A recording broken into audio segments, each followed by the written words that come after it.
Yo, what's up, y'all? It's the Soul Brother #1, the Chalk Boy Wonder, Agent CBW7 on Instagram, at Pete Rock on Twitter, Rankin Phillips on Facebook. Holla at your boy. What up? Actually, it was soul music stars, jazz, reggae. You know, always was intrigued by music, and then when I first discovered hip hop, was when I saw Kool Herc and Bambaataa and all the DJs and MCs that I was intrigued by at that time and era, which was like 80, 81, 82, 83, and which, you know, kind of led me astray right to the culture. Before I was inspired by hip hop, and what made me want to get into it was James Brown. You know, and my dad that had a huge record collection, and you know, when he played a song called Super Rappin' that I never heard in my life. I was probably around 7 or 8 years old, and it was Grandmaster Flash and the Furious 5. At that time, they were on Enjoy Records before Sugar Hill, and that was one of their first recordings, rap recordings, you know, and I think that might have been before Rapper's Delight. You know what I'm saying? It was pretty hardcore, and I loved it. I thought Melly Mel and the rest of the crew was so on point with coordination on how to, you know, entertain the music, and you know, the MCs were great. You know, I met James Brown when I was 7 years old, so that kind of overrides everything. But some of the great memories were being around my neighborhood buddies and my cousin Heavy D, rest in peace, who has gotten, you know, a record deal and took me under his wing and showed me the way. And his brother Floyd, who's my cousin, taught me the basics on how to DJ. Then I had a couple other friends that helped me brush up my skills.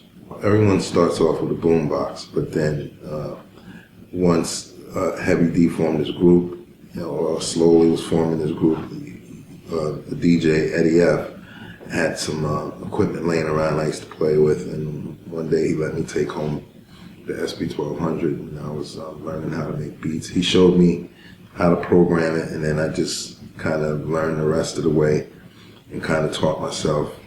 I think they were very proud of me. You know, my dad, you know, used to have, you know, he had when I, you know, first got my first break in the music business, and he saw me on the cover of a 12-inch. He was like, wow, you know, I think he was, you know, extra proud, you know, and my mom also supported me throughout my life, you know, basically was just as proud. So I was happy to make them proud, you know, it kept me out of trouble.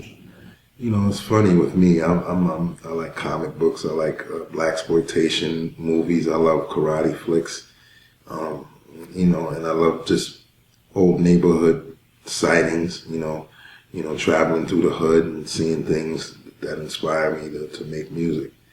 And I go home and create, and listening to the radio and hearing certain clever music, new artists, you know, old artists, you know, all that stuff keeps me abreast of my career and what's going on right now.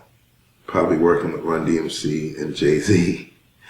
You know, like Run DMC was like one of the first top big rappers after Curtis Blow, you know what I'm saying, to make it big and be considered, you know, a high-ranking rap group, you know what I'm saying. And I was fortunate enough to work with Run DMC and have a close relationship with Jam Master Jay, and rest in peace. You know, that was probably one of my biggest accomplishments. And then working with JayZ, I say that because we've been dipping and dodging with you know, schedules in the 90s, and he's a go-getter, you know, and we just crossed paths but never really got the chance to work it out in the studio. So I enjoyed the work he's done with DJ Premier and other producers like Ski, and you know, things like that. So, you know, I finally got my chance on Watch the Throne. So I'm happy about that. And know how passionate I was, and that's what pushed me to make it so far and to have a legacy, is because I never stopped loving what I was doing. You know what I'm saying? And that's what I would want people to remember when it's all said and done. I love making music. I love being creative. I like to the reaction that I get from fans when I put something good out there.